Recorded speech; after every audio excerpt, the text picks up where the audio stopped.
প্রথমত আমাদের ওয়ার্ল্ড কাপের রেজাল্ট যদি আপনি দেখেন, কোনোবারই আমরা অনেক ভালো ক্রিকেট খেলি না। আমাদের গত বছর আমরা ভালো ক্রিকেট খেলেছি, বাট আরও ভালো সুযোগ ছিল গত ওয়ার্ল্ড কাপে, বাট আমরা পারিনি।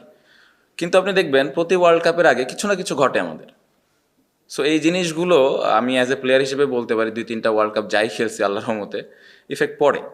এখন আমরা ওই যে অ্যাক্টিং করি যে না আমাদের কিছু হয় না, আমরা হেভি প্রফেশনাল ক্রিকেটার। তো এটা আপনারাও বোঝেন যে আমরা অ্যাক্টিং করি, এটা ইটস নট ইজি।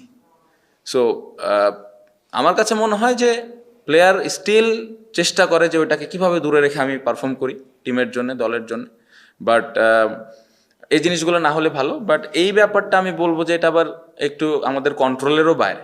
এটা কিভাবে হয়ে গেছে আমি ডিটেলে জানি না, বাট যেটা হচ্ছে এটা আসলে যে আমরা কন্ট্রোল করতে পারতেছি বা পারবো, আসলে কি ওয়েতে কন্ট্রোল করা যেত এই সম্পর্কে আমার আইডিয়া নাই। স্টিল আমি বলবো তারপরে ওই অ্যাক্টিং করে হলেও ভালো মন মানসিকতাটা নিয়ে ওয়ার্ল্ড কাপে যদি আমরা